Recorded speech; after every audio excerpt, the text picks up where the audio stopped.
America Iran जंग का बोझ नौजवानों ने अपने कांधों पर उठाया हुआ है। अमेरिका इसराइल ने ईरान की क़यादत और निहत्ते बच्चों को शहीद करवाया। पाकिस्तान पीपल्स पार्टी तारीखी तौर पर जंग के खिलाफ रही है। पीपल्स पार्टी अम पसंद जमात थी और आज भी है। चेयरमैन पीपल्स पार्टी बिलावल भुट्टो का शिगर में जलसे से खिताब, कहा कि इस्लामाबाद समझता है कि सब कुछ उनके मातहत है, लेकिन ऐसा नहीं है।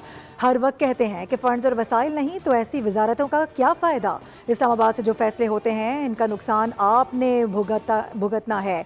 कहते हैं विफाक कंगाल हो चुका है।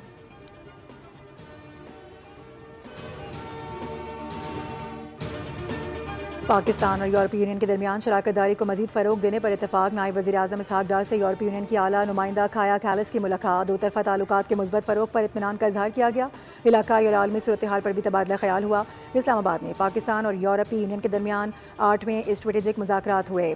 नायब वज़ीर आज़म इसहाक डार ने खिताब करते हुए कहा कि आलमी और इलाकाई उमूर, पाकिस्तान भारत जंग और अमरीका ईरान तनाज़े पर राबता रहा। यूरोपीय यूनियन की क़यादत और आला नुमाइंदे की पाकिस्तान के साथ रवाबित काबिल कदर हैं। काया कैलिस ने कहा कि पाकिस्तान का दौरा करने पर बेहद खुशी हुई है। अमरीका ईरान मुज़ाकरात में सालिसी पर पाकिस्तान का किरदार काबिल सताइश है।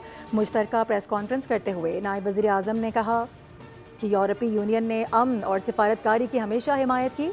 तिजारत और सरमायाकारी के फ़रोग पर तवज्जो है। मसला कश्मीर अक़वाम मुत्तहिदा की करारदादों के मुताबिक हल होना चाहिए। काया कैलिस ने कहा कि पाकिस्तान खित्ते की बड़ी ताकत और हमारा अहम शराकतदार है। मुस्तकिल जंगबंदी और मुज़ाकरात नागुज़ीर हैं।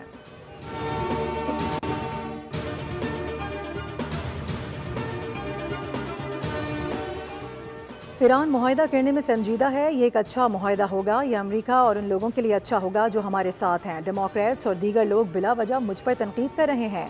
अमरीकी सदर डोनाल्ड ट्रंप ने कहा है कि मेरे लिए काम करना उस वक्त मुश्किल हो जाता है जब सियासी मुखालिफिन शोर मचाते हैं। सियासी मुखालिफिन मुख्तलिफ और मुतज़ाद मशवरे देते रहते हैं। मुखालिफिन कभी मुज़ाकरात तेज़ करने और कभी सुस्त करने की बात करते हैं। मुखालिफिन बस पुरसुकून रहें और इत्मीनान रखें, आखिरकार सब कुछ ठीक हो जाना है।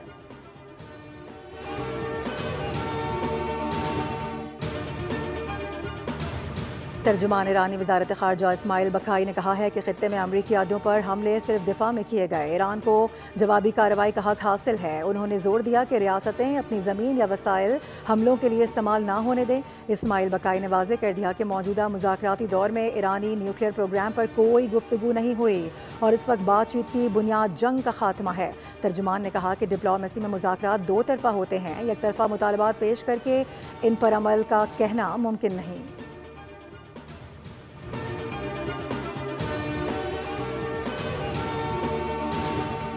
रूसी ऑयल टैंकर के कैप्टन का फ्रांसीसी बहरिया के अहकामात मानने से इनकार। फ्रांस ने रूसी ऑयल टैंकर को कब्जे में ले लिया। रूसी ऑयल टैंकर के कैप्टन का फ्रांसीसी बहरिया के अहकामात मानने से इनकार के बाद फ्रांसीसी सदर ने कहा कि रूस पर पाबंदियों पर अमल दरामद के हवाले से फ्रांस का पुख्ता आज़म है।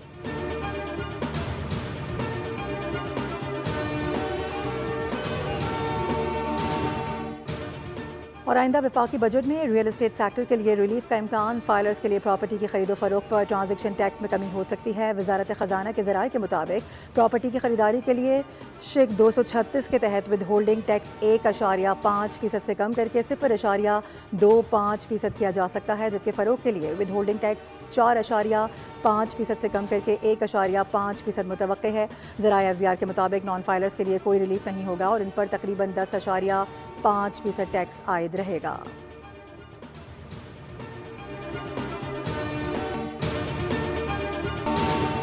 आइंदा वफाकी बजट में रियल एस्टेट सेक्टर के लिए रिलीफ का इम्कान है। फाइलर्स के लिए प्रॉपर्टी की खरीदो फरोख्त पर ट्रांजेक्शन टैक्स में कमी हो सकती है।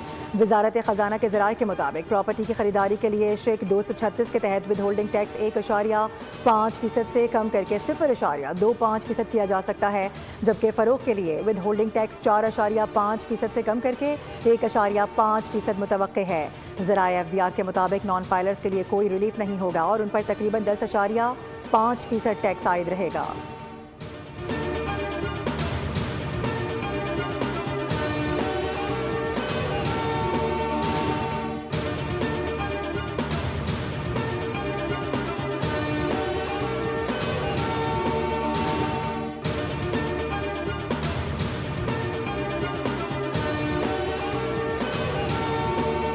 आलमी मंडी में में खाम तेल की कीमतों में 2% से ज़ायद इजाफा। ब्रेंट क्रूड $93, WTI $89 70 सेंट फी बैरल पर आ गया।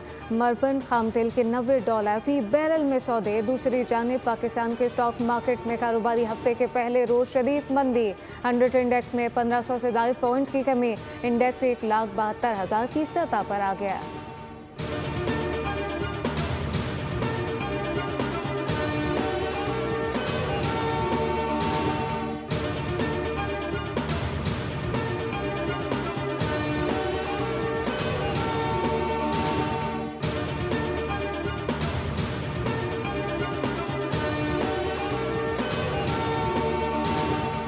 आज़ाद कश्मीर के आइनी और इंतखाबी मामलात पर वज़ीर आज़म की ज़ेर सदारत अहम इजलास आज होगा, जिसमें सियासी और सिक्योरिटी क़यादत शरीक होगी।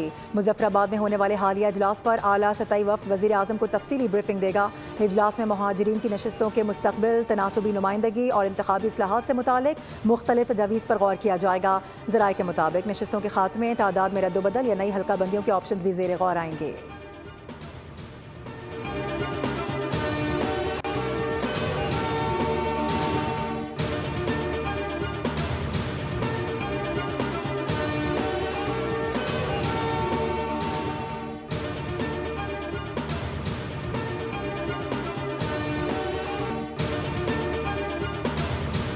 PTI खैबर पख्तूनख्वा में बड़ी तब्दीली। साबिक सूबाई वज़ीर शौकत अली यूसुफज़ई PTI खैबर पख्तूनख्वा के तर्जुमान मुकर्रर।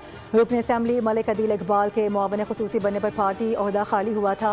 उधर PTI पार्लिमानी पार्टी के इजलास में 34 से ज़ायद अरकान असम्बली गैर हाजिर रहे। इजलास में 57 अरकान असम्बली ने शिरकत की। पार्टी ज़राए के मुताबिक मुतादिद अरकान हज, बैरून मुल्क और ज़ाती मसरूफियात की वजह से इजलास में शरीक न हो सके। अली अमीन ग्रुप के करीबी 5 अरकान असम्बली भी पार्लिमानी पार्टी इजलास में शरीक नहीं थे। पार्टी ने नाराज़ अरकान को मनाने और उनसे राबते बहाल रखने के लिए 6 रुकनी कमेटी तश्कील दे दी।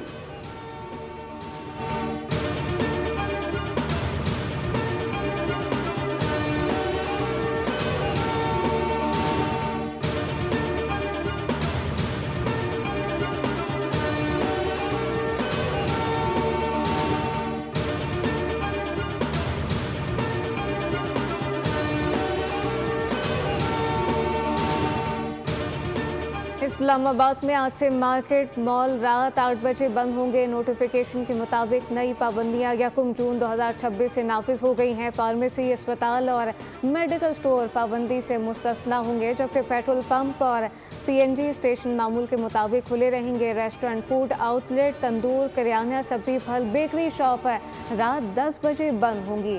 शादी हॉल, मार्की भी रात 10 बजे बंद करने का हुक्म दे दिया गया।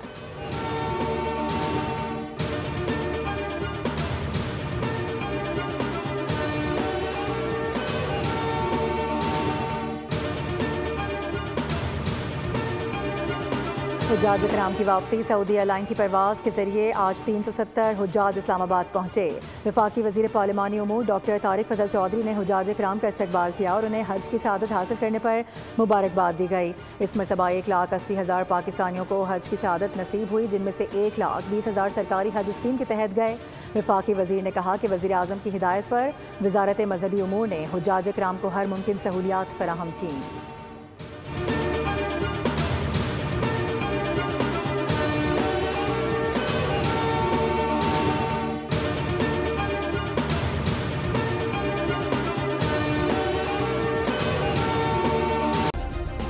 सब्सक्राइब करें और बेल दबाएं ताकि कोई खबर रह न जाए।